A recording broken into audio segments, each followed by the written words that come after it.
મજામાં છો ને? હું પણ મજામાં છું, તમે પણ મજામાં જ હશો. આજે આપણે બનાવવાના છે ઢોકળા. આપણે મકાઈના અને ચોખાના ને એના બધા તો બનાવતા જ હોય. આજે આપણે મગની દાળના ઢોકળા બનાવવાના છે. તો અહીંયા આપણે એક વાટકો ભરીને મગની દાળ લીધી છે, ફોતરા વગરની. તો એને આપણે પહેલાં પલાળવી પડશે. તો આપણે એક બાઉલમાં નાખી દઈશું મગની દાળ. એને 2 પાણી આપણે ધોઈ લઈશું.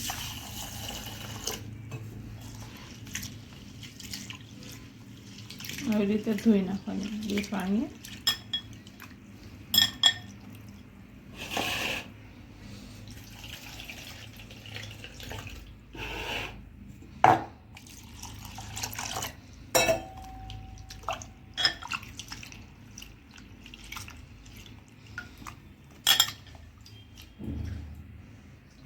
હસળીને ધોઈ નાખવાની એટલે બધો પાવડર હોય એ નીકળી જાય પાવડર. હવે આપણે આમાં જેટલી દાળ ડૂબે ને એટલું પાણી નાખવાનું છે.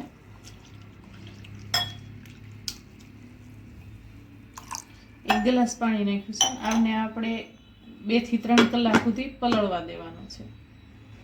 આપણી દાળ પલળી ગઈ છે, આવી રીતે આમ થવી જોઈએ. પલળી ગઈ છે. હવે આપણે એમાંથી પાણી કાઢી નાખીશું.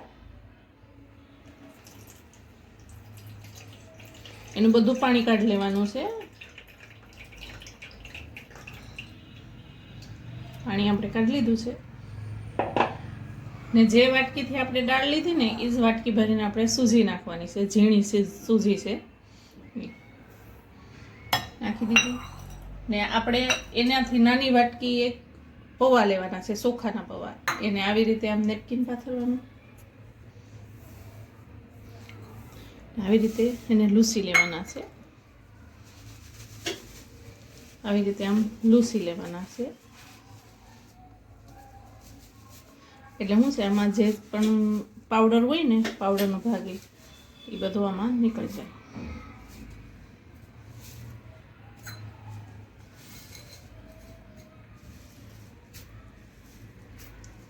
આપણે આની અંદર ભેગા નાખી દઈશું. ચોખાના પૌવા લેવાના છે આપણે.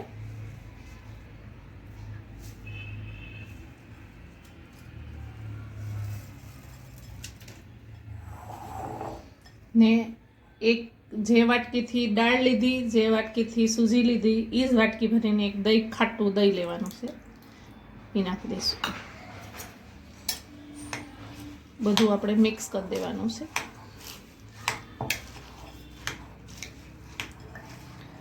દહીં ખાટું જ લેવાનું છે, એટલે છે ખાટો ટેસ્ટ આવે એમ, ને ખાટા મીઠા લાગે. ને આપણે એ વાટકી ભરીને પાણી લેશું. અડધું પાણી નાખતા જઈશું, હલાવતા જઈશું.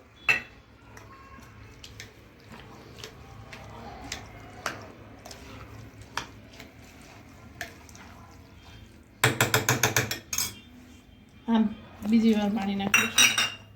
કુલ આપણે એ આખી વાટકી ભરેલી જ તે આપણે પાણીનું હતું ને, 1 વાટકી જોઈએ. આપણે હવે એને ઢાંકીને હવે કલાક પલળવા દઈશું. આમાં માપ 1 વાટકી દહીં તો હામી 1 વાટકી આપણે પાણીની જોઈ છે, વધારે નથી જોઈ. જો હવે પછી પાછું જોઈ પાણી તો આપણે સૂજી ફૂલે ને પૌવા ફૂલે પછી નાખશું. આ આપણા મગની દાળ ને પૌવા ને સૂજી પલળી ગયું છે. આપણે હવે એને પીસવાનું છે. તો આપણે હવે એને પીસી લઈશું. ને આપણે 8 થી 10 થી 11 કળી જેટલી લસણ લીધું છે, એ આમાં નાખી દઈશું ખાણીમાં. ને 4 થી 5 નંગ મરચાં લીધા છે તીખા, એને આપણે આમ કાપી એને આપણે ખાંડી લેવાના છે. આપણે એને ખાંડી લઈશું. અને આપણે દાળને ને પૌવાને ને સૂજીને આપણે મિક્સરમાં નાખીને પીસી લઈશું. પાણીની જરૂર પડશે એમ આપણે પાણી લેતા જઈશું અને પીસતા જઈશું. હવે આપણે પીસી લઈએ. આપણું બધું બેટર પીસાઈ ગયું છે ને બેટર જો બનાવી નાખ્યું આવી રીતનું બનાવવાનું છે. જો સ્મૂથ બની ગયું ને, એવી રીતનું જો આવું રાખવાનું. થોડુંક પાણીની જરૂર પડી, 1 વાટકા પાણીની જરૂર પડી પાછી. આપણે પેલા આના અંદર અડધું લઈ લઈશું.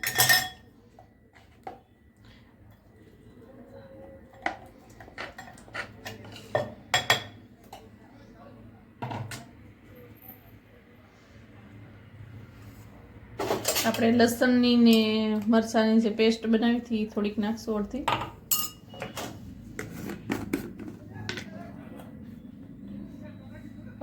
અડધી ચમચી મીઠું, અડધી ચમચી હળદર, 1 ચમચી ભરીને ધાણા જીરું પાવડર, ચપટી હિંગ, લીલા ધાણા નાખી દઈશું. બધું મિક્સ કરી દઈશું.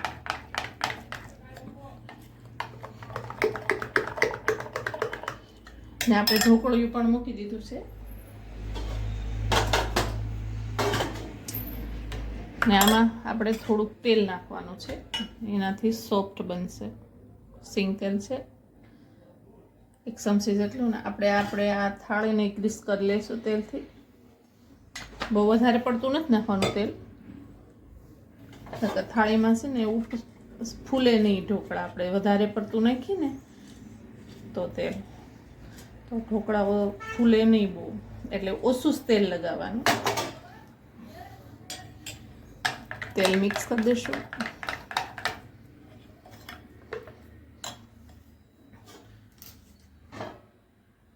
હવે પાણી થઈ ગયું છે ગરમ. આપણે આમાં ઈનો નાખવાનો છે. આપણે અડધો ઈનો નાખશું.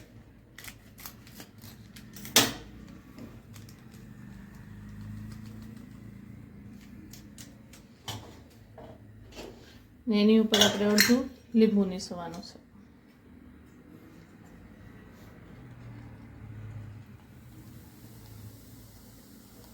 એક્ટિવ થઈ જાય ને બધું મિક્સ કરી દઈશું.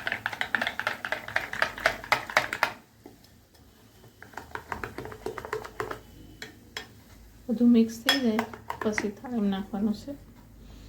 ઈનોના બબલ છે.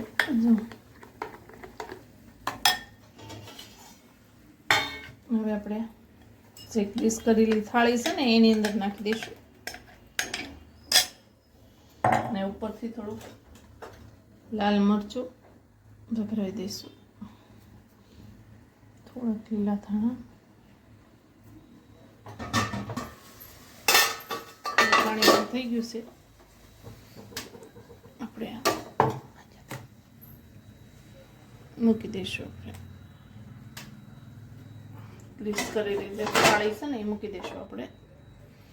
હવે એને સડવા દઈશું. આપણે હવે જોઈ લઈશું સડી ગયા છે કે નહીં. હા, જો ચાકુમાં સોડતા નથી એટલે થઈ ગયા છે. આપણે હવે એને બહાર કાઢી લઈશું.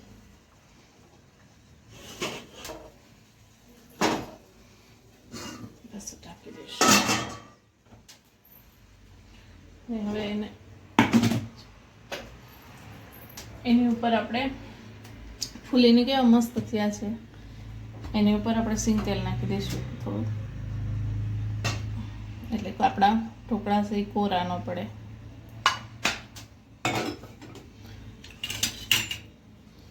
એ રીતે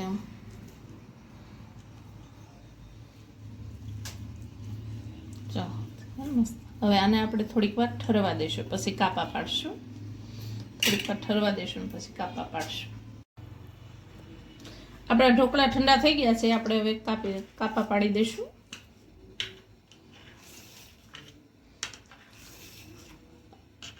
એવી રીતે આમ સવારના નાસ્તામાં બનાવો હોય તો રાતે આપણે મગની દાળ પલાળ દેવાની, એટલે સવારના નાસ્તામાં પણ થઈ જાય. જો તમારી પાસે ટાઈમ ન હોય તો તમે ગરમ પાણીમાં પલાળી શકો છો. આવી રીતે આમ સવારના નાસ્તામાં ચાલે, છોકરાઓને નાસ્તામાં લઈ જવા હોય તો પણ ચાલે.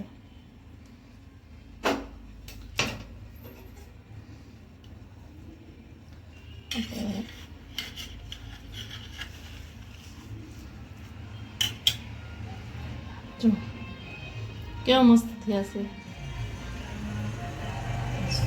સોફ્ટ એકદમ સોફ્ટ જ છે.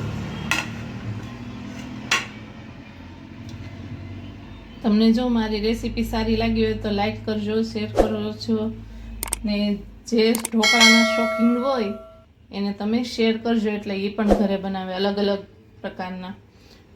આપણે મકાઈના ને એને બધા તો બનાવે, લીલી મકાઈના ને એના એ મૂકેલા છે, તમે મારી ચેનલમાં જઈને પણ જોઈ શકો છો, સુનિતા વાઘેલા બ્લોગ.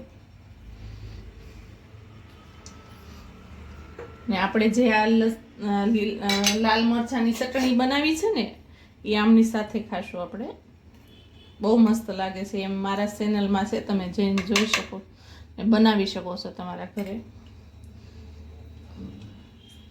કાસું તેલ, સિંગ તેલ હોય એની સાથે પણ તમે ખાઈ શકો છો. તૈયાર છે આપણે મગની દાળના ઢોકળા. તૈયાર છે આપણે મગની દાળના ઢોકળા. જો તમને મારો વિડીયો સારો લાગ્યો હોય તો લાઈક કરો, શેર કરો, સબસ્ક્રાઇબ કરો. ભલે મિત્રો, બાય.